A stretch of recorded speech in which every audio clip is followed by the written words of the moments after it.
Salut, j'espère que ça va bien à la maison. Je suis très content de vous savoir là. Et cette semaine, Joséphine Chirart, qui elle va nous proposer la fête des voisins, mais au travail. Danny Labrec, qui est hypnologue, viendra nous parler, entre autres, de l'état de pleine conscience. Myriam Jutras et aussi Geneviève Dagneau, qui sont derrière Mine Urbaine. Mounia Abadi, qui viendra nous parler de la métamédecine. Aussi, José Laperle du Cap, va prendre mon rôle. Elle va devenir animatrice dans une chronique. Marcus Lowry, qui est un jeune auteur, compositeur, interprète très talentueux, sera avec nous pour nous présenter son plus récent album. Il y a également Sophia Yanantuano qui va nous d'ailleurs nous démontrer le potentiel immobilier sur le territoire lavallois. Nicolas Vincent Poirier vient nous parler du film Les Marvel. Et il y a également Stéphanie Roy, qui est une jeune femme d'affaires, une entreprise ici lavalloise qui a 3 générations. Vous allez découvrir un petit peu plus loin donc ses motivations entrepreneuriales. Et tout d'abord, on vous fait découvrir le jeune auteur, compositeur, interprète Miro. Bonne émission!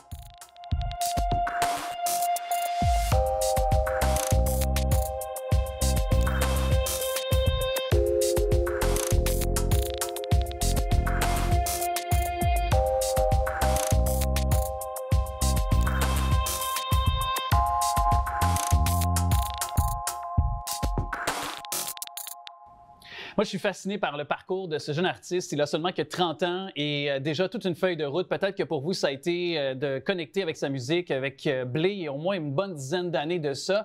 Sans me tromper, la chanson Avion Papier avait évidemment envahi les ondes radio. Et là, de ces temps-ci, c'est de cet album qui est tout nouveau depuis le 10 novembre, soit du nom de Géant. Miro qui est avec nous. Salut! Bonjour, mon cher. Pourquoi Géant?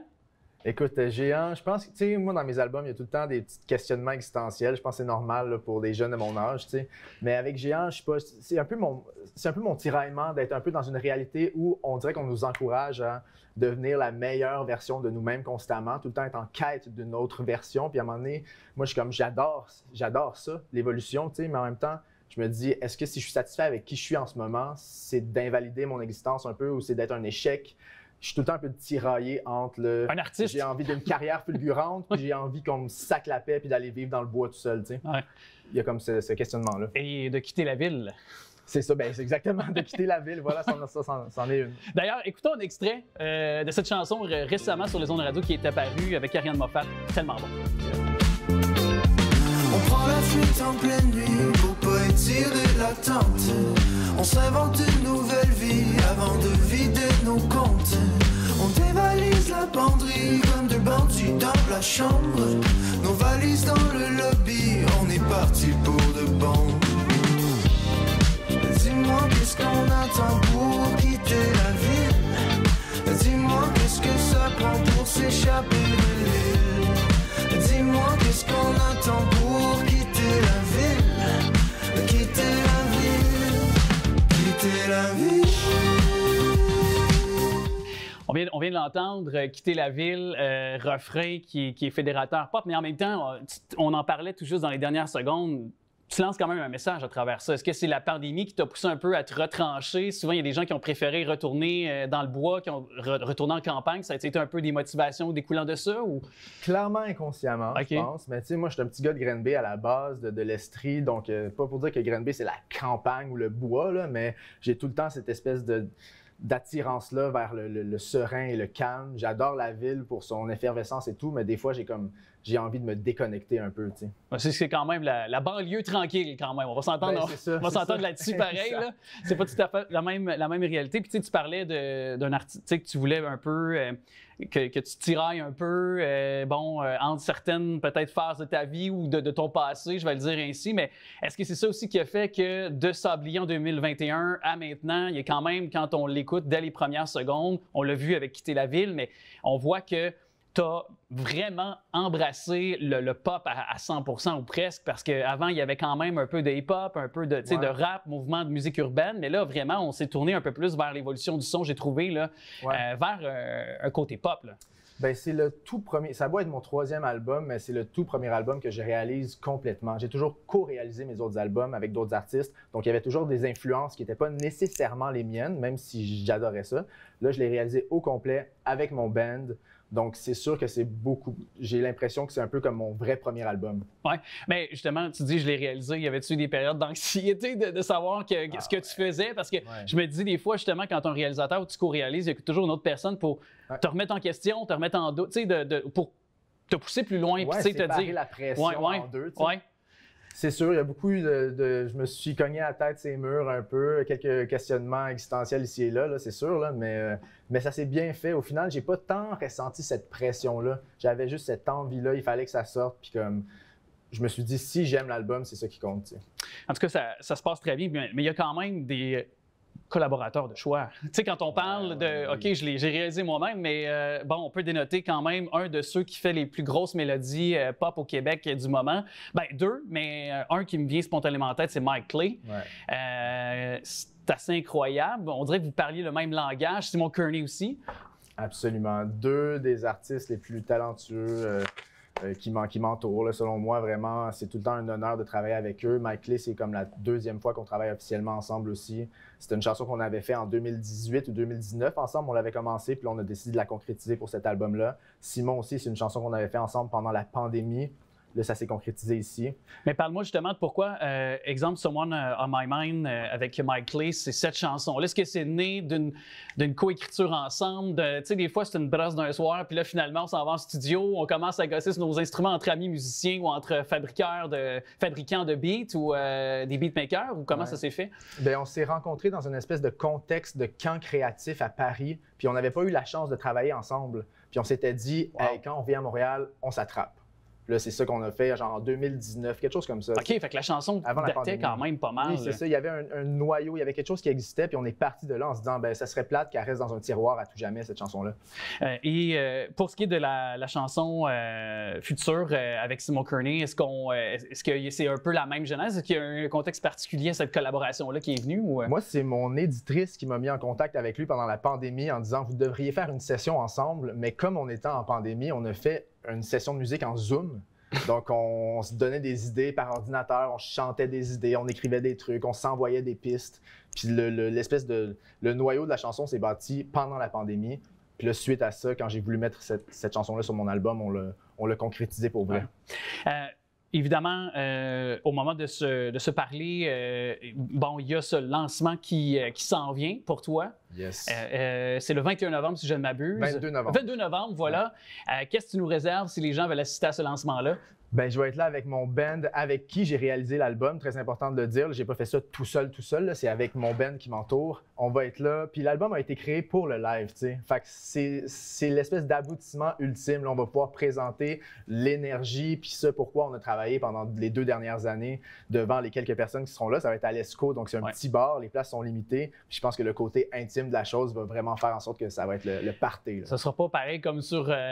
Si peut-être je peux remémorer rapidement, je comprends que c'est un show COVID, mais ce ne sera pas comme sur le sommet du Stade olympique quand même. C'est sûr. La vue va peut-être... Non, mais j'allais dire la vue va être moins belle, c'est pas vrai. Le public va être magnifique, tu sais. Mais c'est sûr que c'est une expérience différente. Les gens qui te suivent peut-être depuis quelques années savent que tu peux toucher un peu à tout. Tu as fait un peu de l'humour, si je peux dire, tu sais, avec des capsules humoristiques. Tu es dans cette nouvelle ère d'artiste. Tu sais, je prends une Roxane Bruno qui maîtrise à peu près toutes les formes d'art également, qui est une des stars aussi du moment chez nous, tu sais, qui fait de l'humour, qui mélange un peu tout à travers ses spectacles. Est-ce que c'est rendu, tu penses, la nouvelle façon de faire sa musique, mais de pouvoir connecter avec un jeune public? On n'a pas le choix d'être un peu de touche à tout, puis d'être un peu polyvalent dans toutes les facettes de l'art ou de la culture, j'oserais dire? C'est sûr que ça aide. De plus en plus, là, les jeunes, leur attention est sur les réseaux sociaux, sur Instagram, sur TikTok. Là, à ce jour, en 2023, c'est ça. Là. Ils sont là-dessus. Donc, c'est sûr que si tu veux aller rejoindre ces personnes-là, il faut quand même que tu aies une certaine présence ou que tu aies quelque chose qui se passe sur ces plateformes-là là, pour venir attirer ce public-là. Tu parles le même langage qu'eux, ça c'est sûr à te voir sur les plateformes, puis très habile là-dessus. Puis j'oserais te demander d'ailleurs, est-ce que pour toi, parce que c'est beaucoup tendance dans le moment présent, et je pense que ça va juste faire en sorte qu'on aura encore plus de présence de l'intelligence artificielle. On en a jasé un peu. Les Beatles, récemment, avec la chanson Now and Then, grâce à l'intelligence artificielle, on a pu recréer la voix de John Lennon. Bon, il y a de ceux qui aiment, il y a de ceux qui n'aiment pas. Tu te situes où, toi, par rapport à ça? Moi, j'ai toujours été bien ouvert au futur, à la technologie. J'ai toujours été plus curieux que craintif, tu sais. Donc, non, je suis très excité par ça. Puis moi, je suis peut-être naïf, mais j'ai l'impression que l'intelligence artificielle dans le monde de la musique ne va pas remplacer l'artiste. J'ai l'impression que ça va être des outils qui vont pouvoir permettre à l'artiste d'aller éventuellement plus loin, mais c'est pas quelque chose qui me fait peur. Ouais. On est loin il y a une couple d'années quand Céline Dion avait chanté un hologramme. Oui. Avec Elvis Presley, If I Can Dream, si ma mémoire est bonne. On est rendu vraiment ailleurs. Puis à cette période-là, on disait que c'était révolutionnaire de pouvoir chanter à côté d'un hologramme. On est vraiment rendu loin. Imagine dans 20 ans, 50 ans. On aura peut-être un Miro qui sera créé. Hey, je le souhaite. Donc, tu vas te faire cloner un deuxième, peut-être? On va faire 2 fois plus d'albums, let's go. Oui, c'est ça. Je te souhaite que ce soit 2 fois plus payant aussi. Peut-être, on verra. Entre-temps, évidemment, l'album qui est disponible un peu partout, du nom de Géant. On surveille tes spectacles également, tout ton travail sur les réseaux sociaux. Miro, immense merci d'être passé en studio. C'est un grand plaisir, Alex. Merci beaucoup. Et puis, on se quitte avec un extrait de son plus récent album. Merci à toi.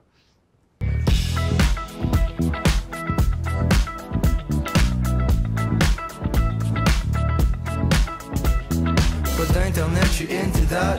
J'ai pas besoin de ton entourage. Killers on the loose, non, jamais je pourrais m'enfuir. Baby, tu me fais relapse chaque fois que je suis parti. Connaissez-vous le point commun entre l'ADN, l'aviation, l'Internet ou encore la crème glacée? Bon, il s'agit d'inventions créées grâce à la collaboration de 2 personnes ou des organismes finalement différents qui se sont mis ensemble pour créer ce genre d'invention, d'innovation-là qui fait partie de notre monde depuis plusieurs décennies. Elle est, elle, justement, chargée de projet et responsable, vous allez comprendre, elle est chargée de projet et responsable des relations publiques au Mouvement Santé mentale Québec. Joséphine Tschir-Hart est avec nous. Bonjour. Bonjour. Vous avancez encore cette année, donc, la fête des voisins au travail. Si je ne m'abuse, vous avez pris l'exemple sur la France, si je ne m'abuse. Donc, et depuis quand, finalement, on la souligne chez nous, cette fête des voisins au travail? Et qu'est-ce que c'est aussi de surcroît? Oui, c'est ça. Mais nous, on l'a amené en fait il y a 8 ans à peu près. Ça vient effectivement d'une initiative en France. La fête des voisins est quelque chose qu'on fait régulièrement avec nos voisins d'immeubles. Et là, on l'étend finalement dans le milieu du travail. Donc, elle a été importée il y a 8 ans au Québec par le Mouvement Santé mentale Québec avec une initiative de Villes et Villages en santé. Et donc, là, de ce que je comprends, c'est que ça peut se faire pour ce qui est de la fête des voisins au travail à tout moment, là. À tout moment, nous, on la souligne particulièrement au mois de novembre parce qu'en novembre, on sait que c'est le temps de la grisaille, les dépressions saisonnières sont là, donc c'est le bon moment finalement pour se rassembler et créer des liens. Qu'est-ce que vous proposez comme peut-être idée avancée? Est-ce que vous avez peut-être déjà des groupes de travail qui vous ont aussi suggéré des activités? Oui, alors les années précédentes, en fait, on proposait de faire une fête à l'interne, mais aujourd'hui, on remarque que beaucoup d'entreprises et beaucoup de milieux de travail ont déjà des choses en place, comme des team building, des choses comme ça, mais finalement, on ne parle pas tant de nos collaborations, de nos partenariats. Donc, cette année, on propose tout particulièrement d'ouvrir nos portes pour célébrer les liens et nos collaborations. Donc, de peut-être faire des genres de repas, par exemple, de goûter d'un 5 à 7. Est-ce que ça peut se prêter dans ce genre d'exemple-là? Tout à fait. Nous, la semaine dernière, on a fait notre fête des voisins au travail. On a fait un dîner de corridor avec nos voisins d'immeubles. C'était très sympathique. Oui, ça peut être un moment partagé. On nous propose de faire une porte ouverte, mais aussi aujourd'hui, avec le télétravail, ça peut aussi être une rencontre en ligne.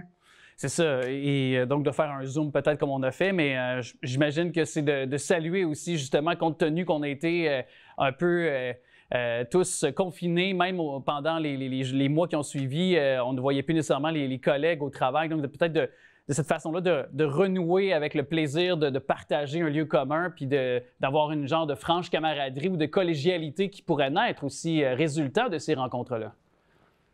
Tout à fait, tout à fait. On remarque en fait que nos collaborations sont assez précieuses, hein, nos partenariats, mais dans notre travail du quotidien. Mais c'est vrai qu'on ne prend pas le temps de s'arrêter pour se connaître, alors que finalement, prendre soin de ces liens-là, c'est un facteur de protection en santé mentale. Ouais. Outre peut-être, on a un peu effleuré mais les bienfaits, est-ce que c'est prouvé que de tenir pareille journée peut renforcer l'esprit d'équipe? Est-ce que c'est même peut-être au niveau de la productivité déjà quelque chose qui est efficient, qu'on a remarqué depuis la tenue de ces fêtes des voisins au travail depuis quelques éditions? Oui, bien sûr. Alors, il y a une étude qui a montré, qui n'a pas été faite par nous, mais une étude qui date de 2019 qui montre que la croissance des entreprises est doublée lorsqu'on fait appel à nos partenariats. Mais néanmoins, 45% des entreprises interrogées démontrent que c'est difficile de garder ces partenariats actifs. Donc l'idée, c'est ça, c'est finalement de souligner, de célébrer, de collaborer et de faire la fête, de prendre un moment aussi de pause dans notre quotidien, que finalement c'est quelque chose qu'on fait peu. Ouais. Et si je ne m'abuse, pour participer au mouvement que vous préconisez, que vous nous démontrez depuis les dernières minutes, je pense que vous avez même des visuels, là. Je pense qu'il y a même du visuel pour peut-être démontrer un peu plus la continuité de la fête des voisins au travail, là. Oui, alors chaque année, on s'amuse avec nos petits visuels, mais cette année, on a des activités brise-glace, des conseils pour une fête un petit peu écolo et santé, et puis c'est tout, je crois, et puis des affiches, et puis enfin voilà, tout est en tout cas disponible et utilisable sur fêtedesvoisinsautravail.ca. Et est-ce que aussi, si on prend le temps, parce que évidemment, peut-être que ceux qui nous écoutent, nous regardent actuellement, sont peut-être des nouveaux initiés sur l'organisme qui est Mouvement Santé Mentale Québec. Moi, je dois vous avouer, je connaissais moins le mouvement. Peut-être nous parler, en terminant, de votre organisme, de la mission et évidemment d'autres activités dont vous faites peut-être la promotion à travers le reste de l'année. Bien sûr, avec plaisir. Donc, le Mouvement Santé Mentale Québec, on est un regroupement d'organismes communautaires. On est 14 à travers le Québec. Nous, notre mission, si vous voulez, c'est de promouvoir la santé mentale comme quelque chose de bon, comme quelque chose qu'il faut prendre soin et qu'il faut cultiver. Et finalement, 100% des gens ont une santé mentale. Donc, nous, à travers l'année, on va sensibiliser le public, que ce soit le public jeune, les milieux de travail comme aujourd'hui, et puis, mais également population générale et puis les aînés, à travers des outils, des conférences. On a un projet jeunesse annuel. Enfin, on a tout un tas de choses qui sont accessibles sur notre site mouvementsmq.ca. Oui, j'ai vu en fouillant sur votre site, là, soit sortir du cadre là, et de créer des liens pour les jeunes finalement. C'est l'une de vos missions premières aussi. Oui, on a développé cette astuce, c'est une petite batterie pour se recharger en tout temps. C'est en fait 7 facteurs de protection pour la santé mentale et cette année, on parle de l'importance des liens. Oui, tout à fait. Donc, à voir sur vos plateformes. Joséphine Tschir-Hart, merci beaucoup d'être passée nous parler de cette fête des voisins au travail. Et puis, évidemment, toutes les informations sont au bas de l'écran au moment de se parler. Merci à vous. Merci à vous.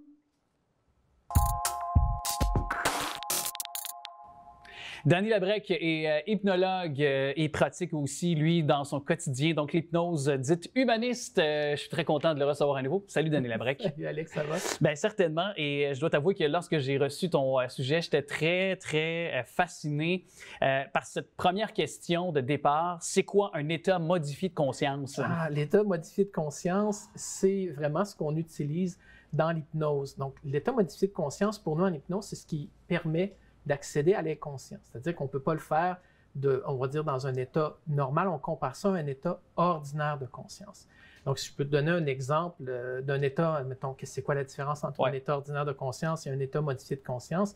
Imagine que l'état ordinaire de conscience, c'est comme te promener dans une ville, comme te promener dans ton quartier, les choses sont connues, c'est ton état de veille, les choses sont à sa place, le temps coule de manière normale. Et puis, un état modifié de conscience, ce serait comme si tu prenais une promenade en forêt. Et là, évidemment, les perceptions peuvent changer.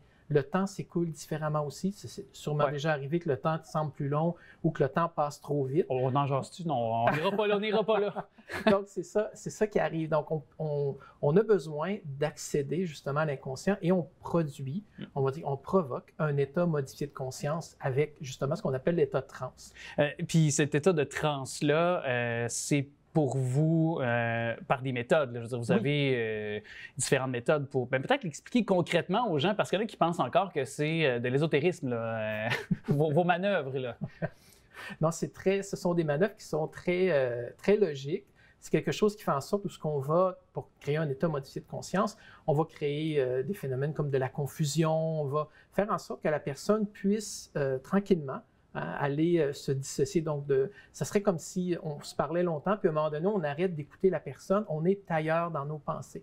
Donc, on devient... Donc, un TDA peut le vivre aussi, non? Absolument. Oui, tout à fait. On va le faire en parlant avec la personne, en s'adressant à sa partie inconsciente. Donc, il y a toutes sortes de techniques pour le faire. Donc, on appelle ça, dans notre jargon, provoquer un état, induire un état de transe, justement pour arriver à faire en sorte que la personne puisse basculer dans cet état modifié de conscience, comme on fait à chaque jour, à chaque nuit. Quand on se couche le soir, on ferme nos yeux. Éventuellement, on bascule dans un état modifié de conscience, par exemple, qui serait le sommeil. Donc, ça, c'en est un aussi. Ce n'est pas notre état d'éveil par définition. Oui, c'est ça, par définition. Mais il y a aussi cet état, dit, augmenté de conscience. Oui.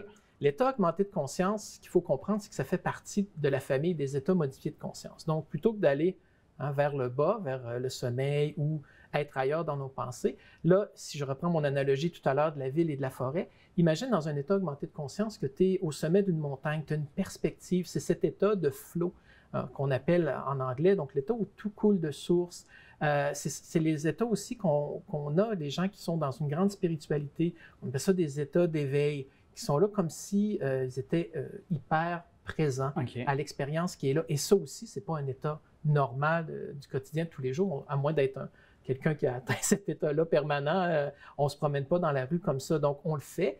Et ça nous permet aussi d'accéder à l'inconscient. Donc ça, c'est l'état, nous, qu'on privilégie, par exemple, dans l'application de l'hypnose humaniste. Et les autres types d'hypnose qu'on en a parlé, eux vont privilégier ce qu'on appelle un état modifié de conscience de base. Mais est-ce qu'on peut, dans les... Comme tu disais, exemple, l'hypnose humaniste ou les autres, donc par le passé, les récentes chroniques qu'on a abordées, les autres façons d'intervenir concernant l'hypnose, mais est-ce qu'on peut soulager le client de la même façon? Oui. Est-ce que pour les mêmes besoins, si jamais moi j'ai des problèmes, par exemple, de consommation, par exemple, ou j'ai un deuil à faire, est-ce que même si mes besoins sont différents pour d'être soulagé, est-ce que vous allez préconiser quand même l'état de soit augmenté de conscience ou, par exemple, l'état modifié de conscience? Est-ce qu'on parle de la même chose dans l'intervention? Exact. On peut y arriver des deux manières. La différence, c'est qu'au final, dans un état modifié de conscience où on dissocie la personne, on ne peut pas, en fait, lui faire prendre conscience de quelque chose, sinon, ça serait un peu de défaire ce qu'on a tenté de faire. Dans l'état augmenté de conscience, c'est qu'on peut finalement aider la personne à prendre conscience, c'est-à-dire qu'elle a aussi une perspective différente de sa situation. Elle ressort avec, moi j'appelle ça un bonus, c'est-à-dire qu'elle va avoir, peut-être que ça va l'aider justement à avoir une meilleure vue d'ensemble, on va dire de manière systémique ou holistique de sa personne. Du recul un peu plus par rapport à sa situation. Absolument, oui, avec ce qu'elle perçoit. Parce qu'elle perçoit. Quand même intéressant, puis... tu sais, je me suis déjà fait justement traiter. Là, je fais attention des fois mes termes parce que des fois, je dis patient, non, c'est client. Je sais, vous avez des termes à respecter selon les juridictions puis les limites aussi de vos pratiques. Là, je comprends très bien qu'on est dans une autre perspective. Mais puis, je ne veux pas me faire nécessairement l'ambassadeur, là, mais pour moi, ça a été heureux comme circonstance. Puis, j'étais dans une situation, dans un état modifié augmenté de conscience. Oui.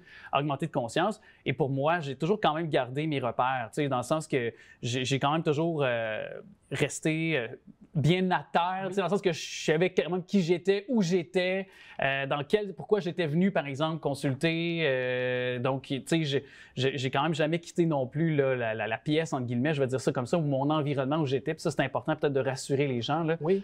Parce que je pense que des fois, il y a encore à tort des gens qui voient ça peut-être d'un mauvais œil, j'oserais dire. Là. Mais oui, c'est justement une des questions qu'on a en hypnose, c'est que les gens ont peur de perdre le contrôle ou ont peur d'être contrôler en quelque sorte. Dans les états augmentés de conscience, en fait, c'est tout le contraire. On redonne le contrôle à la personne, c'est elle qui fait. Et le rôle de l'hypnothérapeute, c'est d'être un guide, un pédagogue. C'est un peu être ce fameux guide sur la montagne pour aider les gens à voir c'est ça. ça. On nous pose des questions. Oui, exact. C'est ça, beaucoup de questions. Puis évidemment, si la réponse vient de nous, c'est à nous de... c'est une sorte de relation, le temps d'une heure ou deux avec notre hypnologue. Alors, très intéressant. Puis... on pourra bientôt se retrouver, mon cher Danny. Merci beaucoup à toi d'être passé. Un grand plaisir. Merci, Alex.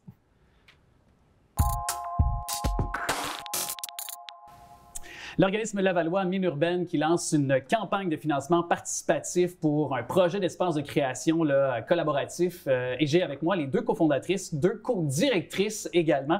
Très content de les accueillir. C'est Geneviève Dagneau et Myriam Desjutra. Tiens, j'ai même pas oublié le D. Ça va bien? Oui, ça va bien. Merci. Ben oui, merci d'être avec nous. Peut-être nous désigner tout d'abord ce que c'est Mine Urbaine. Ben oui, tout à fait. Ben, c'est pour moi. Okay. C'est toujours ça. Ça va être 2 cofondatrices, vous savez les 2 c'est quoi? C'est bon.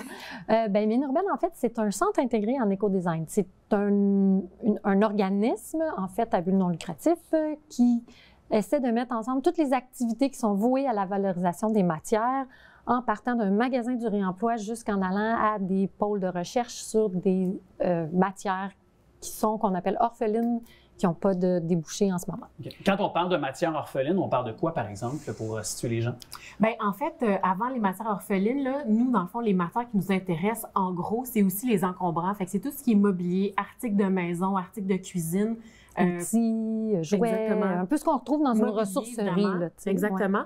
Puis, en fait, ce qu'on fait aussi, c'est que ces matières-là qui nous arrivent, donc ces objets-là qui nous arrivent, on essaie de les traiter au maximum, de vraiment les traiter à leur juste valeur. Il y en a qui ont besoin d'un peu de nettoyage, on fait le nettoyage. Il y en a d'autres qui ont besoin d'un peu plus d'amour, donc de les réparer ou des fois de les remettre au goût du jour. Fait qu'on fait tous ces procédés-là à l'intérieur même de chez nous. Mais parfois, il y a des objets qui arrivent et qui sont vraiment pas en bon état, mais il y a de la quincaillerie dedans qui est intéressante ou des fois, le matériau, on pourrait faire d'autres choses. C'est là où embarquent les matières orphelines, où est-ce qu'on va faire des projets de recherche pour essayer de trouver des débouchés pour ces matières-là. Par exemple, on peut mousses penser... dans des divans. Okay. Parce que des fois, le divan est en bon état, on peut le revendre, mais des fois, il ne l'est pas. Une fois que tu le décomposes, tu as du bois, de la mousse, du tissu, mais les mousses, qu'est-ce qu'on fait avec ça? Donc, il n'y a pas de valorisation, il n'y a pas de recyclage, il n'y a pas de récupération. Donc, nous, on veut travailler sur ça. Donc, on a déjà lancé une recherche là-dessus. Même chose, les céramiques, les porcelaines, les tuiles, quand tu as des morceaux. Il y en a une foule d'autres, des matières orphelines. C'est là qu'on voit que l'ADN de votre rencontre était déjà prédestiné à quelque chose de, je trouve, de super noble. Puis en même temps, je me rends compte que ce qu'on jase depuis plusieurs années, l'économie circulaire, par exemple, l'économie sociale, est-ce que c'est moi ou on en parle depuis longtemps, mais les gens commencent là un peu à comprendre ce que c'est puis à adhérer aussi à ces mouvements-là? Est-ce que je me trompe là-dessus? Ou... Ben non, pas vraiment, en fait. Puis en fait, on s'est rendu compte en voulant monter Mine Urbaine qu'il manquait peut-être de solutions tangibles, concrètes, actionnables par la population. Puis c'est là où, entre autres, où est né le désir d'avoir quelque chose de physique qui permet de faire ces gestes éco-responsables-là par la population. Parce qu'il y a tellement de moyens différents de faire sa part au niveau de l'environnement que des fois, on peut se sentir perdu.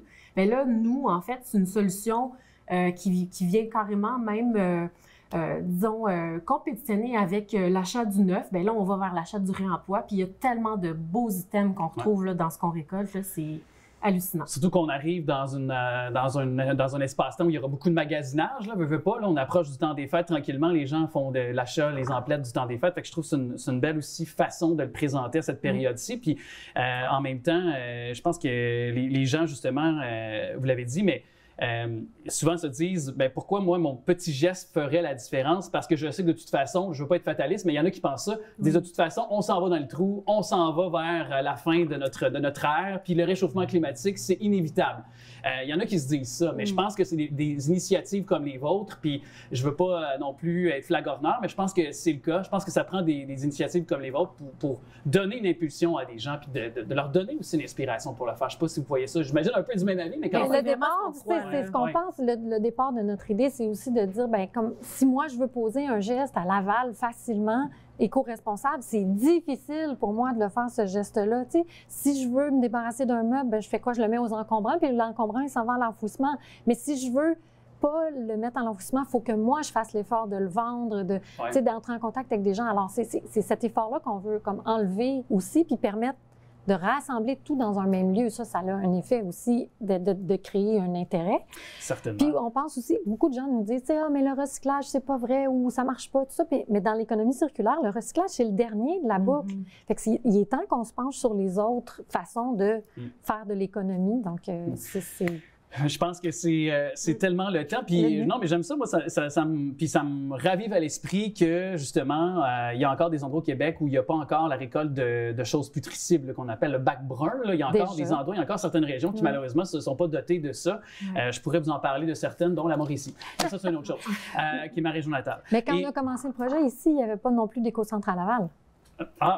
Déjà, ouais, on fait du chemin. On chemine avec eux, puis c'est ça qui est intéressant. Ouais. Non, mais je reste quand même rempli d'espoir. Je ne suis pas non plus quelqu'un qui va arrêter. Au contraire, pour mes deux neveux, dont mon filleul qui a à peine 11 ans, pour l'avenir de nos enfants, ne serait-ce que pour ça. Mais aussi, bon, là, vous avez ce projet de campagne de financement participatif. Comment ça fonctionne? Puis à quelle fin on peut donner? Qu'est-ce que ça va contribuer au bout de la ligne, finalement? En fait, comme on est un organisme à but non lucratif, notre mission, c'est de desservir un besoin pour la communauté. Et pour la communauté à Laval, il n'y a pas vraiment d'espace de collaboration et de création. En plus qu'il n'y a pas vraiment d'espace d'objet du réemploi. Donc, on combine les deux, puis on crée cet espace-là pour faire en sorte que les gens qui sont intéressés de s'y pencher viennent travailler, viennent imaginer, viennent... Plus on va être nombreux à travailler sur le sujet, plus on va arriver à trouver des résultats. Donc, l'idée, c'est de créer ce centre-là, créer ce lieu-là, mais ça prend des moyens financiers. Des moyens financiers, ça prend des ressources, des gens qui l'opèrent, ça prend des tables, des chaises, des équipements, des étagères. Fait que, donc, l'idée, c'est ça. Puis, c'est nécessaire de démontrer que les gens y croient dans ce projet-là. Puis, c'est pour ça qu'on fait une campagne de financement participatif. La participation des gens est nécessaire. Tout comme votre ADN, comme les valeurs aussi qui sont derrière Mines Urbaines. Est-ce que vous avez repéré un lieu où vous aimeriez peut-être porter plus loin le sujet de façon physique, là, si on peut l'imaginer aussi dans l'esprit des gens qui nous écoutent? Oui, celui-là, on pense l'avoir trouvé. Les démarches en cours vont très bien. Ouais. Les prochaines étapes par rapport à ça, en fait, c'est une fois qu'on va avoir notre lieu, on va pouvoir vraiment l'ouvrir au public puis commencer à récolter la matière pour, après ça, la rendre disponible en certifiant sa qualité, sa propreté. Même si c'est des objets du réemploi, ils ne sont pas obligés d'être tachés. Là, on peut vraiment travailler pour leur donner un, disons, comment dire... De l'amour un peu, là. C'est ça, exactement. Avec des fois un coup de pinceau, ne serait-ce que... Voilà, mais aussi donner l'occasion de faire des formations au grand public ou aux entreprises qui sont intéressées... à faire leur part, à faire un geste éco-responsable, puis comme je le disais tantôt, qui ne savent pas par quel chemin le faire, bien, on peut offrir des formations carrément de valorisation de son item. Fait que tu pourrais, toi, t'inscrire à cette formation-là, tu as une chaise, une commode, une table de chevet, peu importe, à laquelle tu veux donner une deuxième vie, tu n'es pas prêt à t'en débarrasser, bien, tu pourrais venir avec ton objet dans une formation, puis on pourrait te guider là-dedans, par exemple, pour la transformer, puis tu retournes avec après, en plus avec un nouveau savoir-faire. Intéressant, ça. Et de quelle façon on peut contribuer financièrement? On disait que c'est un modèle de financement participatif. Il y a une plateforme pour donner? Il y a une plateforme pour donner. C'est la plateforme de la ruche. Donc, c'est sous forme de contribution. Tu peux faire un don, mais sinon, c'est tu achètes une contrepartie. Donc, tu peux acheter une carte cadeau, tu peux acheter... On a toute une série de contreparties qu'on a développées, peut-être un billet pour la préouverture pour être comme parmi les premiers à avoir tout ce qu'on va offrir dans notre magasin, avoir accès à des ateliers, toutes sortes de choses qui vont avoir lieu, ou même pour les gens qui sont plus fortunés, bien, peut-être donner leur nom à une collection d'objets. Tout ça, c'est bien défini sur la plateforme. Avec plaisir. Les moyens, d'ailleurs, pour y voir plus clair, sont au bas de l'écran au moment de se parler. Merci à vous deux, puis longue vie à votre projet et à Mines Urbaines aussi. Merci beaucoup. Merci beaucoup. Monia Abadi est coach de vie. Elle nous fait découvrir la métamédecine. Qu'est-ce que c'est? On va aller tout de suite avec elle. Salut, Monia. Salut, ça va? Ben, ça va très bien. Content de te retrouver. Justement, la métamédecine, je pense que tu t'es d'ailleurs inspiré d'un livre bien connu sur la question, sur le sujet. Oui, Claudia Rainville, c'est une psychothérapeute québécoise qui s'est intéressée, dans le fond, au lien entre le débalancement, le déséquilibre entre notre corps, les signes qu'on reçoit et la médecine traditionnelle. Donc, je te dirais, c'est la médecine de l'âme. Donc, la médecine des émotions, est-ce qu'on peut dire ça? Effectivement. Donc, c'est la médecine des émotions puis du psychique. Donc, je vais te donner un exemple. On va prendre les maladies auto-immunes. Donc, moi, j'ai une maladie auto-immune qui s'appelle le lichen planus. C'est une maladie de la peau. Donc, depuis que je suis très jeune, mon corps a commencé à me donner des signes. Donc, j'ai eu le psoriasis à l'âge de 15 ans. Puis, quand je suis allée voir le médecin, il m'a dit que c'était de la rouille. OK. Explique, parce que là, j'ai besoin d'explications. C'était l'explication qu'il a donnée à une jeune ado de 15 ans. Donc, j'avais plein de taches derrière ma jambe, puis c'est mon père qui les avait vues. Puis, le médecin m'a expliqué que c'était comme de la rouille. C'est fini par partir tout seul. Je n'ai pas eu à traiter. Par la suite, dans ma trentaine, j'ai eu le Zona. Oui. OK? J'ai passé par là aussi. Je suis passé par là. Douloureux. Effectivement, très douloureux. Et à la fin trentaine, j'ai développé une maladie de peau rare. Okay? Donc, j'ai dû aller voir plusieurs spécialistes. Puis c'est la médecine traditionnelle qui a été capable d'identifier c'était quoi le nom et la cause de cette maladie. Et par la suite, bien, j'ai fait des recherches, j'ai été voir plusieurs spécialistes. Puis là, j'avais le choix. J'avais le choix de continuer à me soulager avec la cortisone, OK, pour calmer, dans le fond, les démangeaisons et la douleur. Puis j'avais le choix d'aller vérifier au niveau de la métamédecine qu'est-ce qui se passait. Donc, quand je suis allée voir un peu ce que Claudia nous suggère, il y a des questions qui nous amènent à faire des réflexions. Et ce que j'ai appris, c'est que quand je vivais une injustice ou quand j'avais une émotion qui était refoulée, bien, mon corps réagissait en, dans le fond, faisant en sorte que la maladie, elle prenait de plus en plus de place. Donc, une fois que je fais le bilan, dans le fond, un retour en arrière pour voir un peu en rétrospective quand c'est apparu. Quand c'est apparu sur ta peau, par exemple? Exactement. Bien, je suis capable d'identifier l'émotion ou la perception de l'injustice que j'ai vécue. Puis là, c'est à moi de revoir comment je veux prendre cette situation-là. Donc, est-ce que à ce moment-là, c'est de...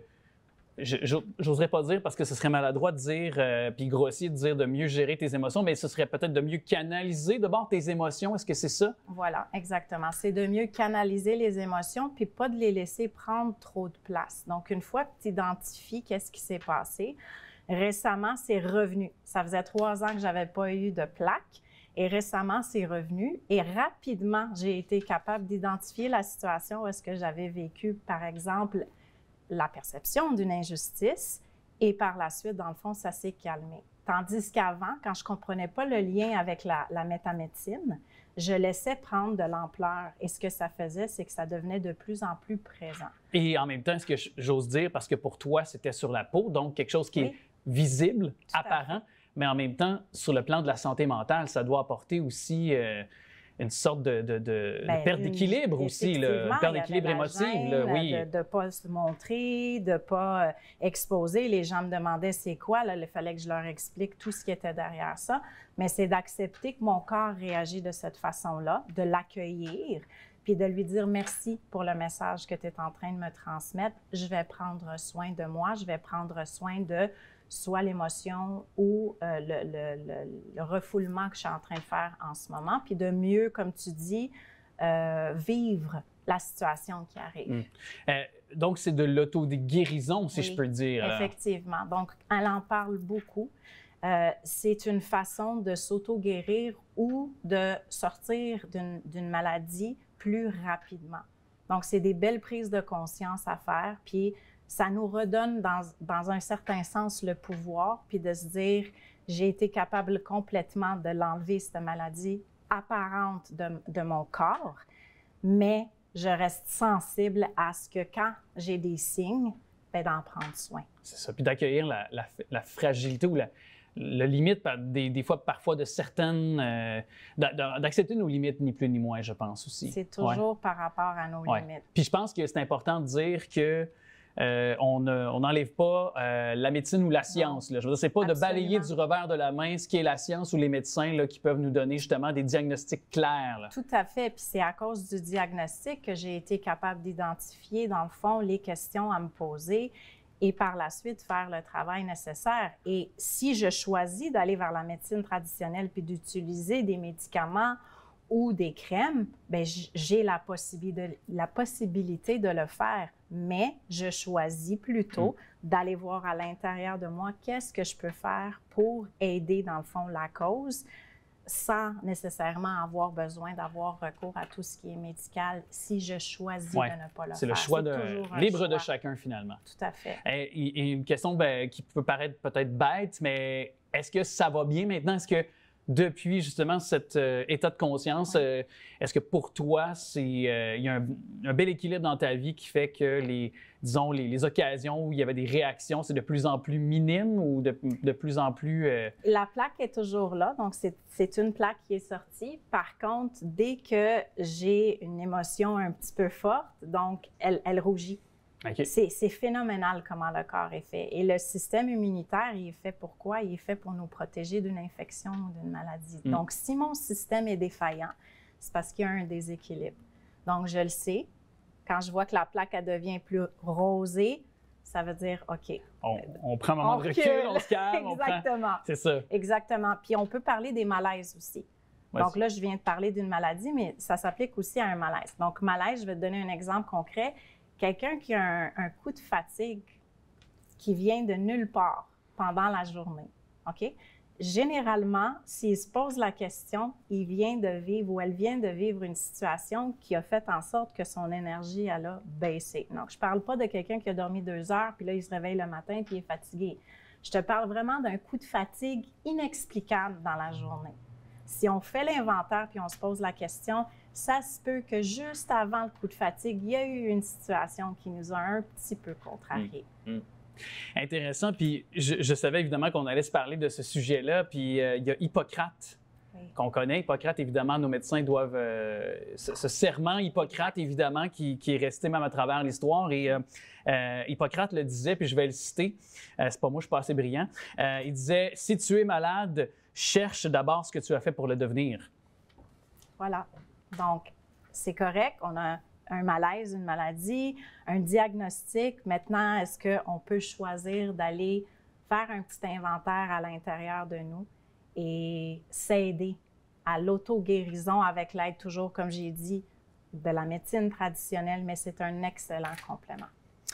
Monia, merci. Merci à toi. À très bientôt.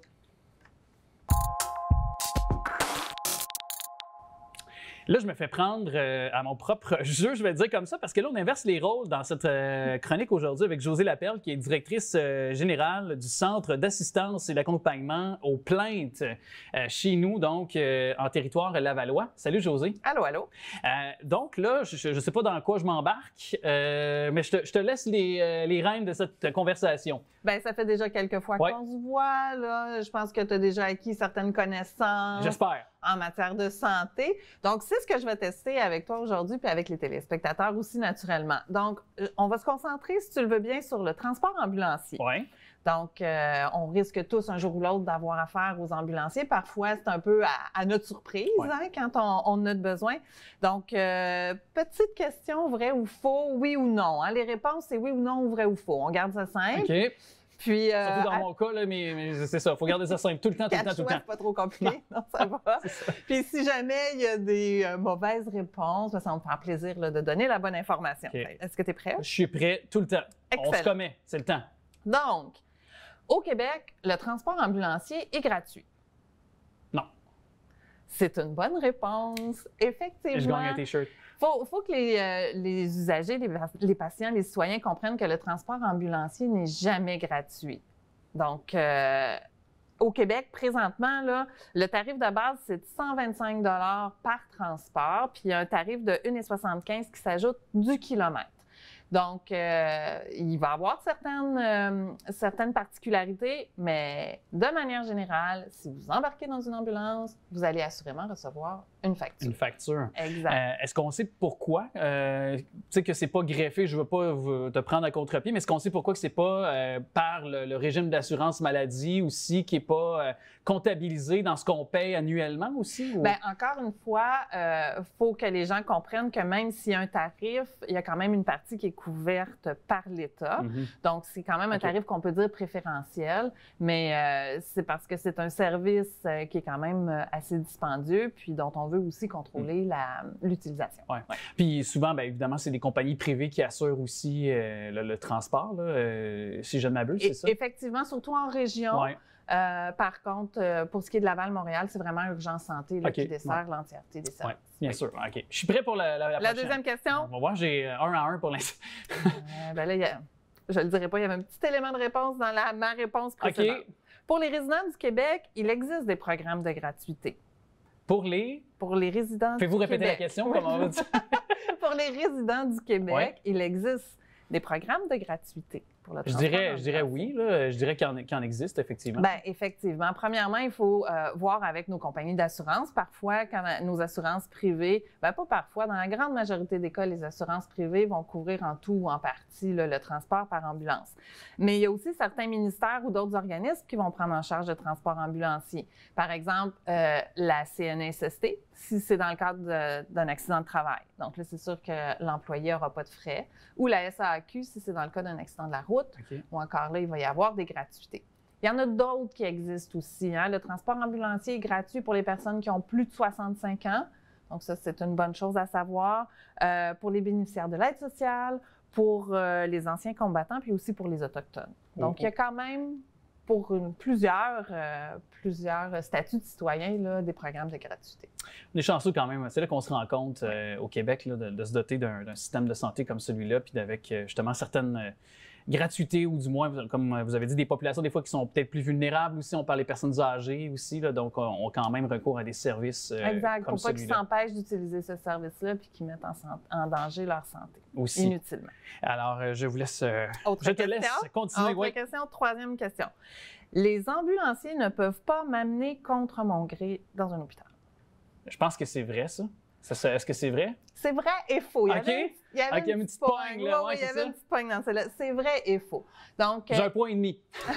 Un demi-point. Un demi-point, oui, c'est ça. Si les ambulanciers considèrent que vous auriez vraiment besoin de voir un médecin, là, mais vous dites non, je veux pas pour X raisons. Et une des raisons pourrait être, bien, je vais demander à mon voisin ou à mon beau-frère de m'amener à l'hôpital pour éviter justement que j'aie des frais à payer. Mais si eux, ils considèrent, non, vous devriez vraiment voir un médecin, puis que vous refusez, ils vont vous faire signer une décharge à ce moment-là, comme quoi c'est votre volonté. Par contre, si les ambulanciers considèrent que vous représentez un risque pour vous ou pour les autres, bien là, ils peuvent... C'est pas tant eux qui peuvent vous obliger, mais à ce moment-là, ils vont faire appel aux policiers qui, avec la loi P38, il y en a peut-être qui ça dit quelque chose. Hein, quand j'ai vu beaucoup de séries policières et de... Puis on dit ça, bien la loi P38, c'est ça, c'est les policiers qui arrivent et qui considèrent que la personne en phase 2 pose un risque pour sa propre sécurité ou pour la sécurité des autres. Et là, c'est sous ordre des policiers que les ambulanciers peuvent amener une personne à l'hôpital contre son gré. Dans des cas très, disons, ciblés, là, très précis. Là, dans des cas ciblés, puis toujours en collaboration avec les corps policiers. Aussi, là. Ça, c'est important de le mentionner aussi. Donc, on peut poursuivre. Autre question. Oui. Je peux exiger d'être amené dans un hôpital précis. Là, j'ai une petite tour en arrière, là, la caméra, là, Lucette, là, Moi, qui me dit que oui, mais j'avais vraiment une hésitation et je penchais pour le oui. Est-ce que c'est vrai? Non. Malheureusement pas. À cause d'une mauvaise réponse, c'est Lucette, l'autre bord de la caméra, qu'on voit pas. Non, c'est pas vrai. Bien, j'avoue, il y a quand même. Il fallait bien écouter la question. Parce que la question, c'est vraiment est-ce que je peux l'exiger? Vous pouvez le demander, mais vous pouvez pas l'exiger. Ce qui arrive, c'est que c'est même pas les ambulanciers qui décident. Hein? C'est vraiment au niveau du centre de répartition qui vont décider. Puis ils ont plein de critères à respecter. Votre état de santé. Si votre état demande que vous voyez des spécialistes en particulier, bien, il faut qu'ils vous envoient dans un hôpital où ces spécialistes-là sont accessibles. Votre position géographique. Ouais. Si on a un accident de voiture, puis le plus proche, puis c'est parce que si on va plus loin, ça pourrait peut-être mettre votre vie en danger. Exact. Ben oui, c'est ça. Ils vous feront pas faire 50 km juste parce que vous voulez absolument être dans un hôpital précis. Ben oui. Il y a aussi l'achalandage. Parfois, ça va arriver, c'est comme, ben non, on ne peut pas vous amener à cet hôpital-là, l'urgence est saturée, donc on vous amène ailleurs. Donc, ils ont vraiment plein de critères comme ça à respecter. Et ça, c'est le centre de répartition qui gère ça. Par contre, ce qui est important de se rappeler, c'est que vous pouvez quand même le demander. Comme ça, ben eux autres, ils peuvent regarder, puis passer la demande aussi au centre de répartition, puis dire, est-ce que vous pouvez l'accommoder, puis l'envoyer à telle place. Par contre, c'est possible que vous ayez des frais additionnels pour la distance parcourue de plus entre les établissements. C'est à vérifier, particulièrement pour ceux qui ont des assurances privées. Je ne sais pas s'il nous reste une question. On a le temps d'une petite dernière. Oui, ben oui, on va se faire Arriver en ambulance me permet de voir le médecin plus rapidement. Non, pas nécessairement, parce que je pense qu'on est, selon notre code, il y a toujours les codes, là, qu'on est statué si on a un code d'urgence ou non. Là, donc, je ne sais pas comment dire dans le phrasé médical, mais je finis en force, c'est bon, parfait. Finis en force. La seule chose qui va être plus rapide, c'est le triage. Puis effectivement, au triage, on accorde une cote de priorité. Puis après ça, ben, si on est considéré pas urgent, on attend notre tour, comme tout le monde. Aussi, bien intéressant. Je pense qu'on va le refaire. On se fera plaisir. Ben moi, je suis vraiment partant. Fait que j'ai quand même gagné mon tour en ambulance. Puis moi, je veux qu'on fasse partir la sirène. Parce que je veux qu'on écrase ça dans le fond. Ah ouais, dans le gaz. Ah ouais, on y va. J'espère quand même éviter tout transport en ambulance. Oui, moi aussi, littéralement. Puis évidemment, aux gens qui sont à l'écoute aussi, le plus longtemps possible, loin de faire un tour en ambulance. Puis à vous aussi. À toi aussi, j'oserais dire maintenant, parce qu'on est devenus bien des amis. Oui, on est. Ben oui, c'est sûr. Merci beaucoup, Josée. Ça fait plaisir. À très bientôt. C'est un véritable coup de cœur pour moi cet automne. Son album Time est une trame sonore qui va vous habiter, vous accompagner durant l'automne qui se poursuit.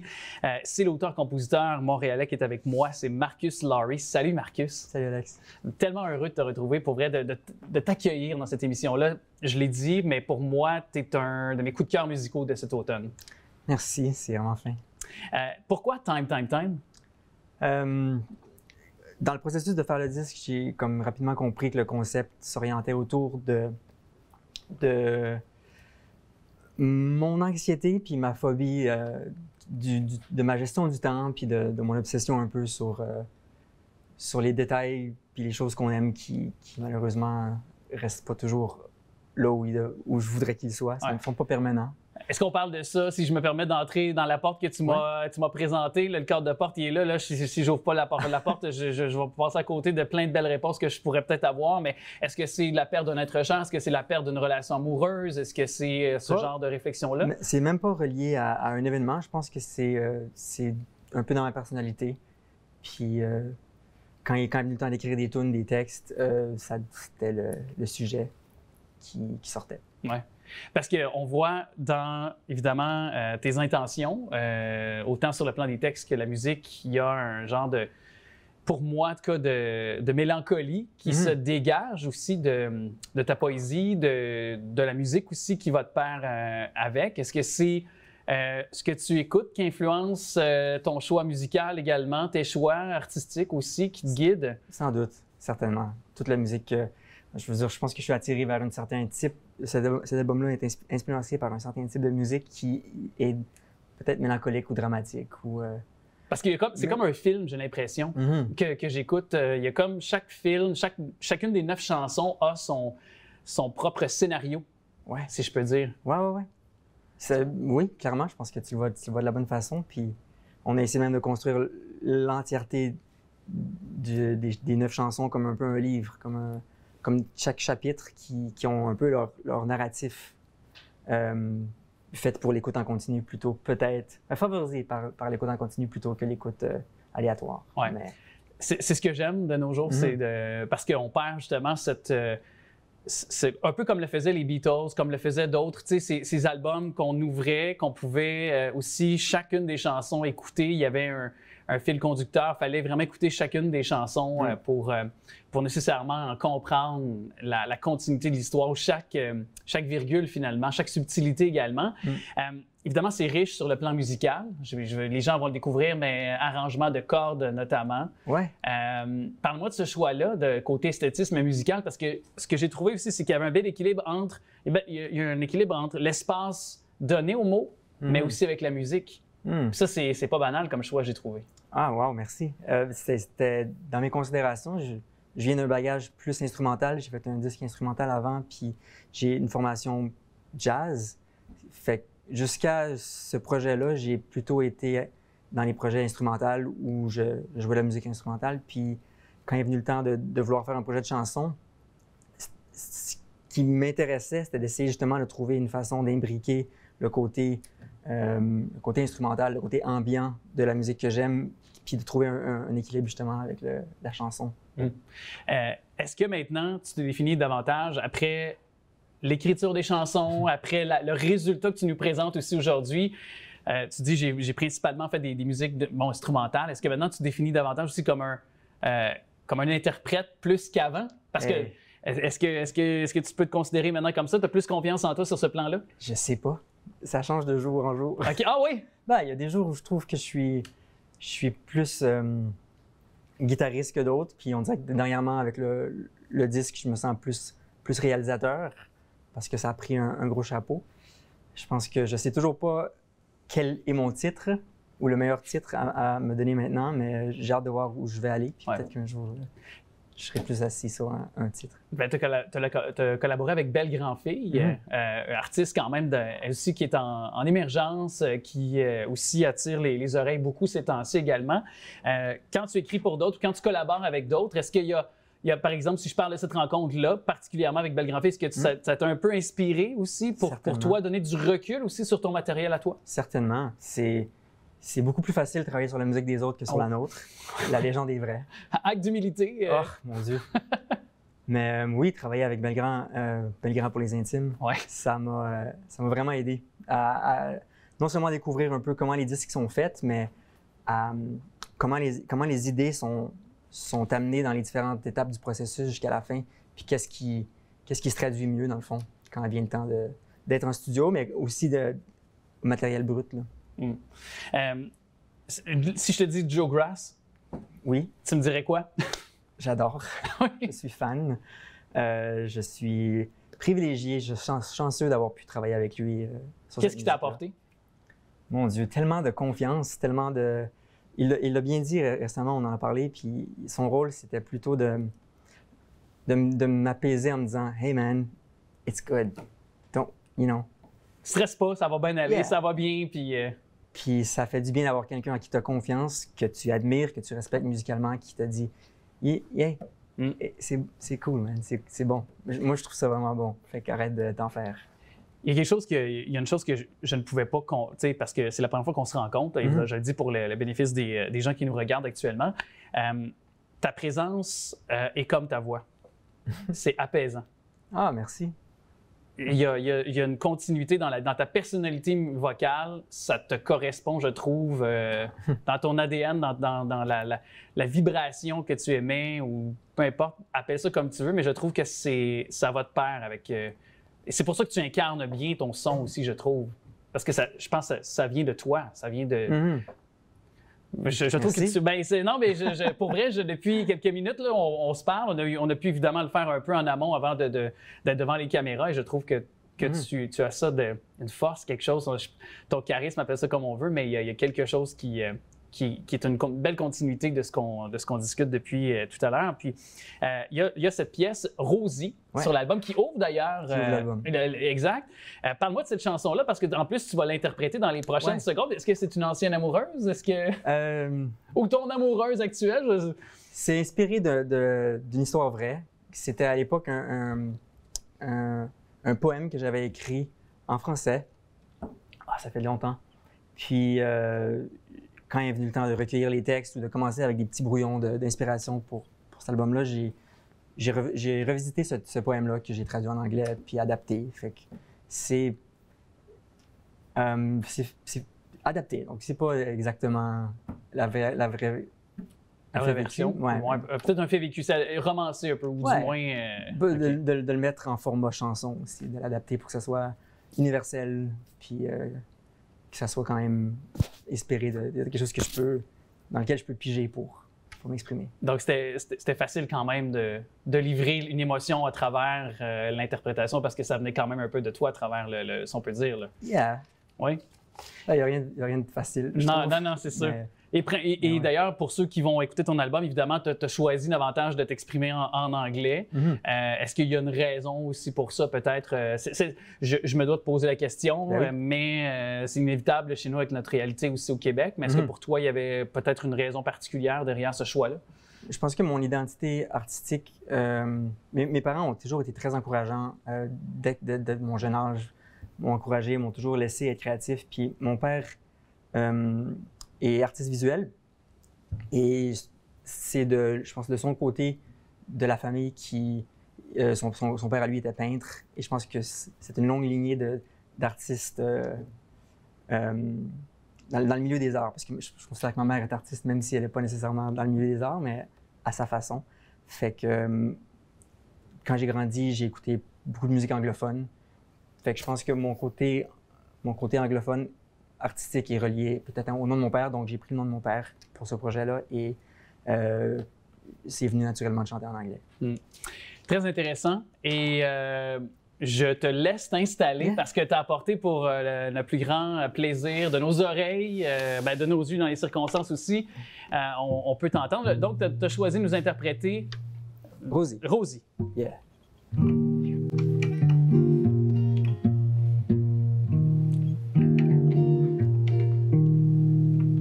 Ouais.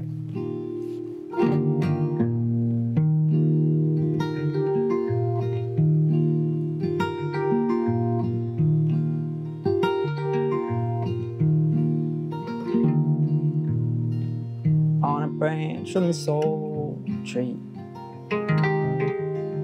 place we hang across, we laugh and have it all. Although one day I did see that winds kept coming round, they made me fall from 10 feet tall. Now even though I'm down below, I'm here to watch you bush and grow. I've dreamt of singing you this song, but now I'm gone, and so the birds have to.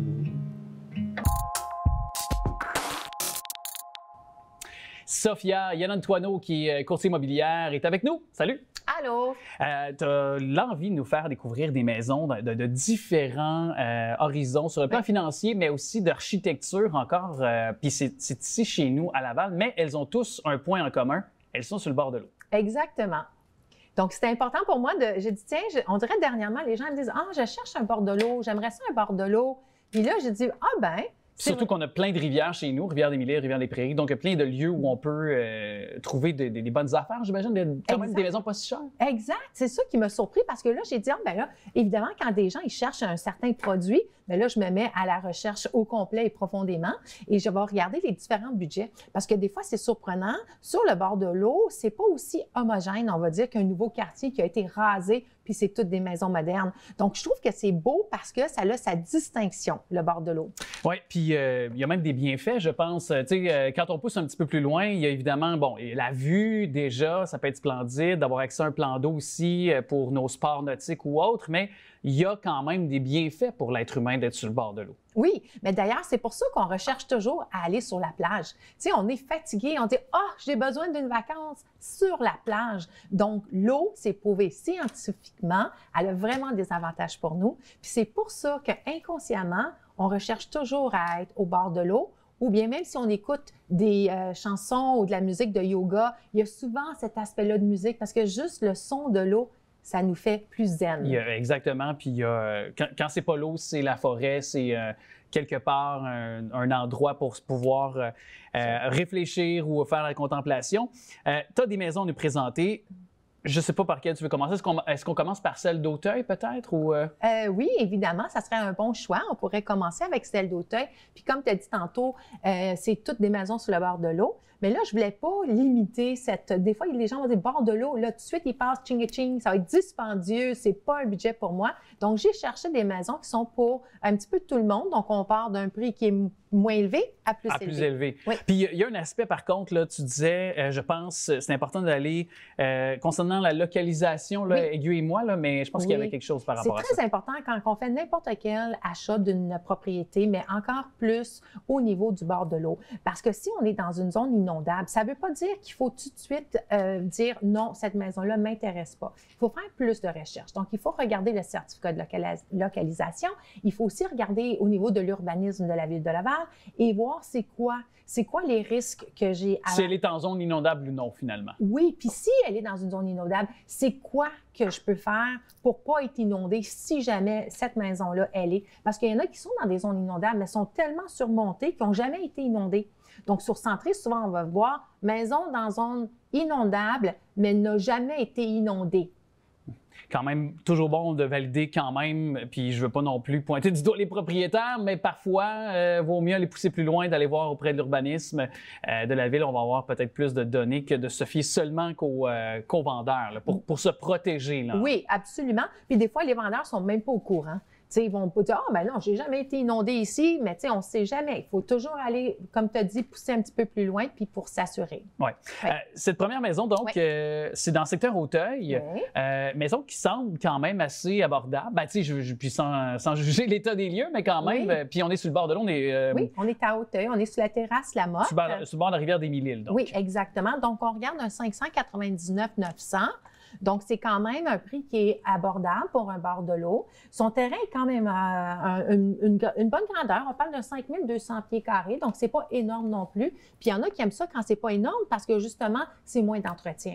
Donc, tu sais, on a différentes personnes qui cherchent différents produits. Puis on a accès directement à l'eau, comme on pouvait voir, parce que des fois, il y a quand même certains, peut-être des clôtures ou autres à franchir, mais là, c'est vraiment directement sur le bord de l'eau. Exactement. Directement sur maintenant, secteur Fabreville. Oui. Toujours sur le bord de la rivière des Mille-Îles, on a une nouvelle maison présentée. Oui, puis celle-là, elle est vraiment rénovée au goût du jour aussi. Elle est très belle. Elle est clé en main. Si on regarde l'intérieur de la propriété, c'est une propriété avec 2 grandes chambres à coucher. Elle a aussi 2 salles de bain. Si on regarde, la cuisine est vraiment faite au goût du jour aussi. Donc, c'est le fun de trouver un produit sur le bord de l'eau qu'on n'est pas obligé, justement, de complètement jeter à terre et de recommencer. Oui. Et c'est ça qui était drôle, parce que c'est quoi? C'était 2 chambres à coucher. Oui. Et je trouvais que, parce que ça avait l'air grand, là, la demeure avait l'air quand même assez grande. Oui. Fait que les chambres à coucher doivent être assez grandes. Là. Oui, mais si on vient en arrière de l'écran, on va voir que cette maison-là, je la vois peut-être pour un jeune couple, soit de professionnels qui n'ont pas nécessairement l'intention d'avoir une grande famille. Ou des retraités peut-être. Ou des retraités, quelqu'un avec un enfant, ou avoir une chambre à coucher de plus, il y a des invités qui viennent. Donc, elle est vraiment au bout du jour. Donc, c'est le fun parce que souvent, les propriétés à ce prix-là, donc celle-là, elle est 889 100 000. Donc, qu'est-ce qui arrive avec ce genre de propriété-là? Elle n'est pas à mettre à terre. Elle est prête, puis elle a son ponton. Regardez comme c'est beau en arrière. Elle a vraiment le ponton sur le bord de la rivière. Donc, imagine, tu as les amis qui viennent un dimanche, on va prendre un petit cocktail, faire un petit tour de ponton. On revient, on stationne, puis on est à la maison. Ouais, et là, de ce temps-ci, je ferai peut-être dans les prochaines semaines ou prochains mois une patinoire de hockey. J'inviterai Alain, mon réalisateur, à venir me challenger puis à venir voir s'il est capable de me suivre en patin. Mais ça, c'est une autre chose. Sinon, on se retrouve à Duvernay. Oui, c'est ça, exactement. Rivière-des-Prairies, cette fois. Oui. Donc, une maison qui... c'est différent, disons. Ça, c'est un autre produit. Disons que l'architecture est différente. Oui, l'architecture est différente, mais c'est où est-ce qu'elle est localisée. C'est vraiment génial. C'est le terrain, je pense, qui fait la valeur. Exactement, Sans le vouloir terrain. être offensant, mais mettons que... Exactement. Mais tu sais, ces maisons-là, mais regardez, on voit le pont ici de la 25, puis c'est incroyable. Moi, je l'utilise tout le temps, ce pont-là. Ça me sauve du temps, ça n'a pas d'allure. Donc, la valeur de la maison, c'est sûr, a augmenté. Il y en a qui vont préférer garder la fondation de la maison et faire quelque chose de plus moderne. Parce que sur le boulevard Lévesque, dans ce coin-là, il y a beaucoup de grosses maisons, des belles maisons modernes qui ont été construites dernièrement. Le terrain nous donne beaucoup de possibilités. Et puis, on est proche de tout. On est proche de la 440, on est proche de la 25. Puis le terrain nous donne la chance de mettre un court de tennis, de mettre une grosse piscine, de faire plus un lifestyle moderne. Aussi, de l'aménager comme on veut, finalement. Exactement. Et là, cette dernière, on a vraiment l'ambition, un jour, on veut peut-être avoir la grosse vie, comme on dit. Là, mener la grosse vie, si on peut se le permettre, c'est peut-être un rêve auquel on peut aspirer. Ça, c'est sur le bord du lac des Deux-Montagnes, c'est bien ça? Exactement. Ouais, hein? Laval-sur-le-Lac. Donc, l'adresse, c'est le 303 rue Les Érables. Donc là, on a un immense terrain. On parle d'un 46 000 pieds carrés à profiter d'un grand terrain juste à côté du Yacht Club de Laval-sur-le-Lac, avec la possibilité d'y mettre un grand quai, de stationner son propre yacht si on veut.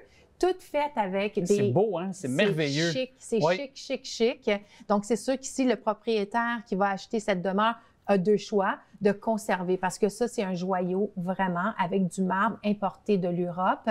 Les boiseries, même chose. C'est une maison qui est énorme. On parle de 8 000 pieds carrés, juste sur 2 étages. Donc, c'est un grand ranch vraiment rectangulaire qu'on revoit à la mode d'aujourd'hui avec la possibilité incroyable avec ce terrain-là. On a vraiment accès à l'eau. La vue est fabuleuse. La maison aussi, j'aimais beaucoup le... Je sais pas si c'était du vrai marbre. Oui. Là, le sol, c'est ça, le plancher, c'était vraiment du vrai marbre. Oui, là. tout fait à la main, coupé à la main avec le petit détail noir en losange. Puis c'est juste à 3 minutes du nouveau REM qui s'en vient à Laval. 27 minutes, on est rendu à l'Université McGill. Fait que là, ça veut dire que toi et moi, on achète ça quand? On va se mettre un 18 mois. OK, on va mettre ça sur 18 mois. Parfait. On commence à faire nos paiements tout de suite. Mais non, c'est vraiment intéressant. On voit à quel point comme c'est grand. C'est plein de possibilités sur le territoire lavallois. Oui. Mais moi aussi, en même temps, ça me fascine, même si des fois, on n'a pas nécessairement le portefeuille pour acheter ces maisons-là. On aime ça faire nos petits voyeurs. Hein? Absolument. On aime ça juste voir rêver un peu, juste se projeter. On est tous comme ça quand même. Oui, mais tu sais jamais la vie, qu'est-ce qu'elle te réserve. Hein? Aussi. Hein? Aussi. Donc, il faut savoir c'est quoi nos possibilités, c'est quoi le potentiel, puis de connaître les différents produits. Merci beaucoup à toi, Sophia. Mais ça me fait plaisir. Le film Les Marvel qui suscitait beaucoup de questions et on va avoir des réponses, mais je pense que vous allez être d'accord avec ce qu'on va discuter parce que déjà, j'envisage quelque chose de pas très positif de Nicolas Vincent Poirier. Salut. Salut, Alex. Numéro 1 box-office, mais par défaut. Est-ce qu'on peut dire ça? Oui, numéro 1 au box-office, mais ce qu'il faut dire, c'est que c'est le plus faible box-office pour la première fin de semaine de n'importe quel film Marvel. Et en passant, c'est le 33e film Marvel. Donc, des 33 films, c'est le plus faible box-office avec seulement 46 millions en Amérique du Nord dans sa première fin de semaine, 109 millions à travers le monde. Ce serait un énorme succès pour presque n'importe quel film. Mais quand on arrive avec un gros blockbuster comme ça, avec environ 220 millions de dollars de budget, et surtout que c'est Marvel, c'est pas du tout une bonne nouvelle. Ça montre que les gens ont de moins en moins confiance aux films de Marvel. Et pourtant, là, 3 ans, 4 ans, c'était considéré comme des très bons films. Oui. Et à part peut-être dans les dernières années, le plus récent, le dernier de la saga des Gardiens de la Galaxie, il n'y a pas eu vraiment de succès tiré de l'univers Marvel. Et encore là, c'est parce que c'était le dernier, il y avait comme une sorte de nostalgie et d'envie de boucler la boucle et ça apportait la curiosité pour finir le chapitre des Gardiens de la Galaxie. Donc, celui-là même, si je ne me trompe pas, c'était déjà un peu comme un désastre annoncé parce que déjà, les critiques étaient mauvaises. Déjà, on savait chez les gens de Marvel que ça n'allait pas nécessairement attirer les foules dans les cinémas. Tout à fait. Écoute, en plus de ça, ce film-ci, c'est le plus court de tous les films de Marvel, 1h45 seulement. Et les Marvel, eh bien, ça raconte, c'est Captain Marvel avec Miss Marvel et Monica Rambeau. Et ces trois-là, leurs pouvoirs sont mélangés. Et je ne dirai pas la suite des choses parce que... Mais ils devront travailler ensemble. Très, très, très. Mais ils devront travailler ensemble et c'est très ordinaire. C'est pas... Moi, je l'ai plus apprécié que le dernier Ant-Man, disons, mais c'est pas très, très bon. C'est loin d'être leur meilleur. Et le problème avec ça, je pense, c'est qu'ils font les mêmes erreurs que DC. C'est-à-dire que DC, quand ils font un film à propos de leur personnage, à l'exception des Batman, mais on nous les bombarde, on ne prend pas le temps de découvrir ces personnages-là. Tout arrive un peu trop vite.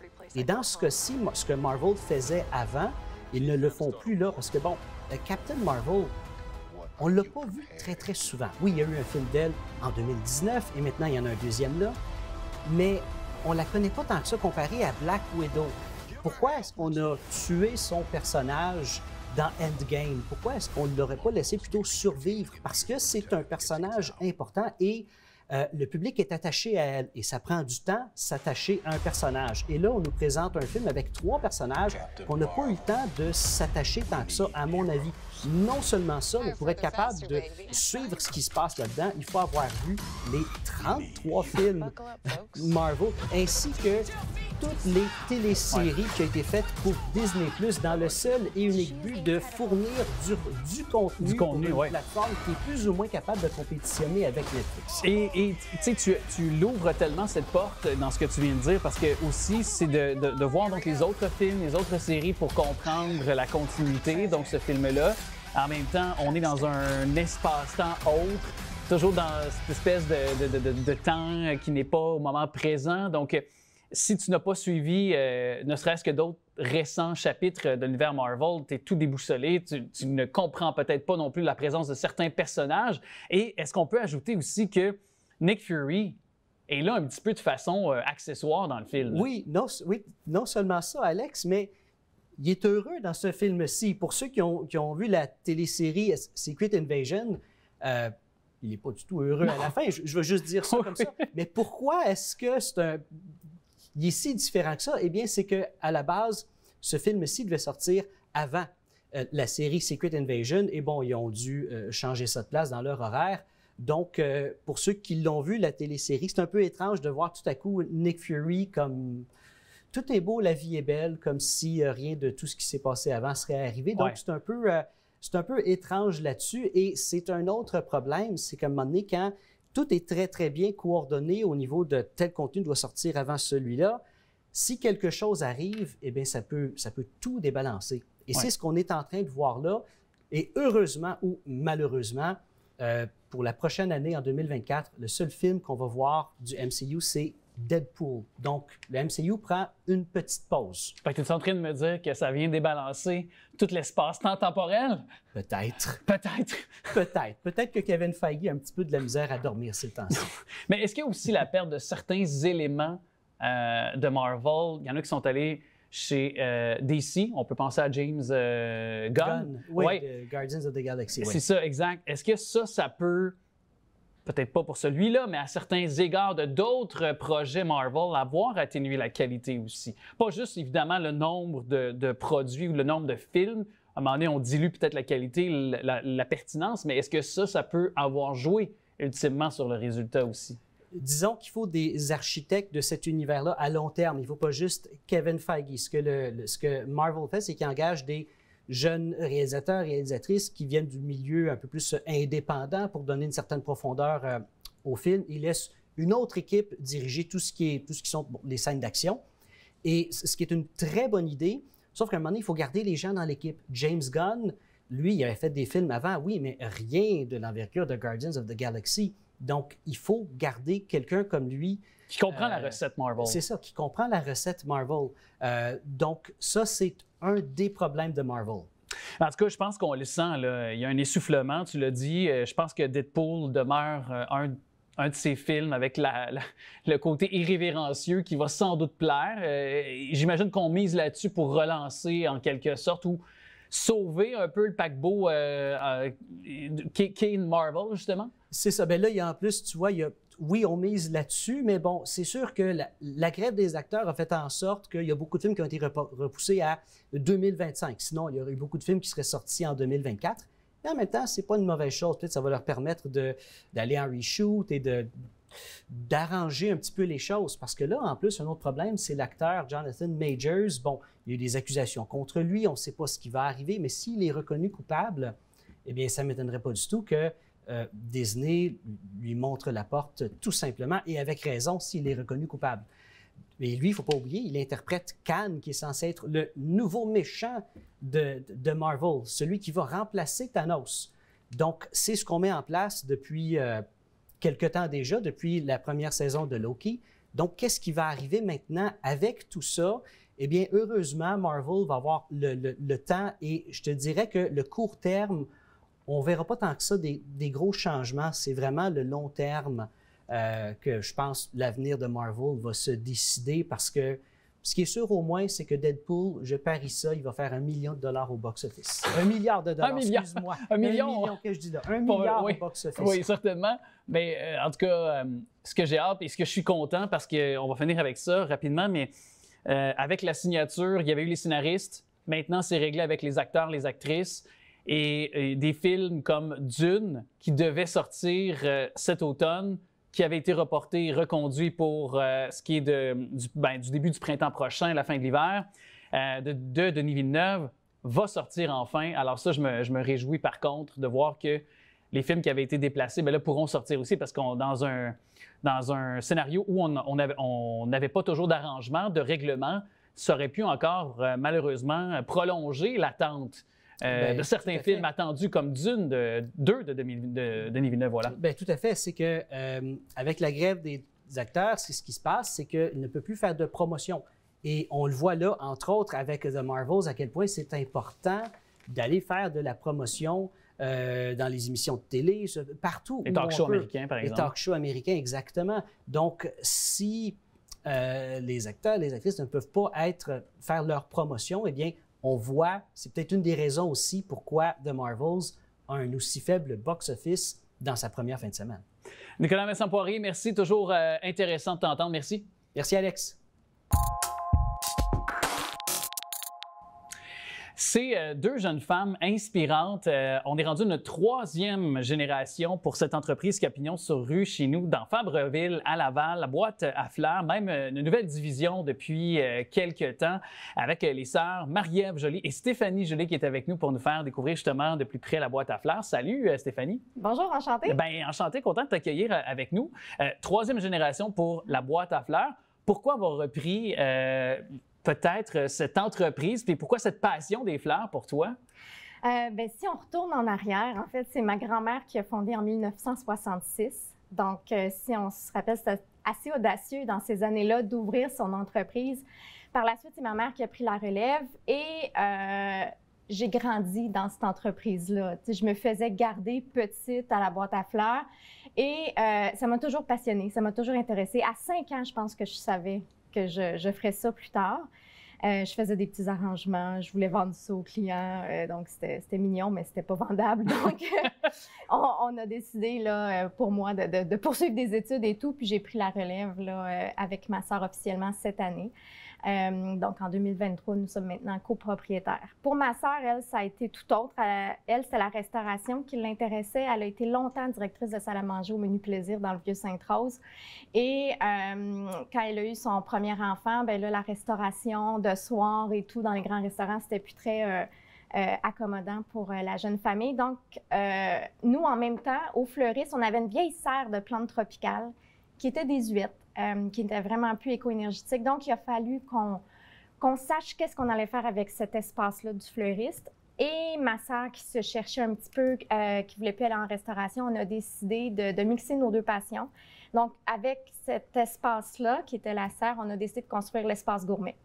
Donc, ma sœur a pris en charge le volet gourmet de notre entreprise. Qu'est-ce qu'on offre au sein de l'espace gourmet? Ouais. Quel type de repas ou d'aliments, par exemple? C'est tout un univers gourmand. Donc, on a tous les produits québécois qu'on met sur tablette, donc épicerie fine. On a un comptoir sandwich, donc les gens le midi peuvent venir se chercher un lunch, un café, peuvent magasiner en même temps, prendre un petit café. Est-ce qu'on peut manger? Parce que je sais qu'il y a des fleurs qui se mangent. Fait que est-ce qu'on a même des fleurs qui se mangent ou est-ce qu'on en offre? Non, on n'a pas les fleurs comestibles. Ça, c'est une toute autre spécialité qui n'est pas si populaire non plus. Mais on mixe les deux univers. Donc, les fleurs, les saveurs dans des beaux paniers cadeaux qu'on livre maintenant à travers le Canada. Donc, on est fiers de dire qu'on peut maintenant livrer. Avant, on livrait vraiment petits fleuristes de quartier avec des limites bien déterminées. Avec notre service de livraison local, on livrait Laval, Montréal, Rive-Nord. Mais maintenant, avec les boîtes cadeaux qu'on fait remplies de produits québécois, on livre là, ces boîtes-là à travers le Canada. Bien, beau de voir un succès. Puis en plus, vous avez repris, il y a une portée historique avec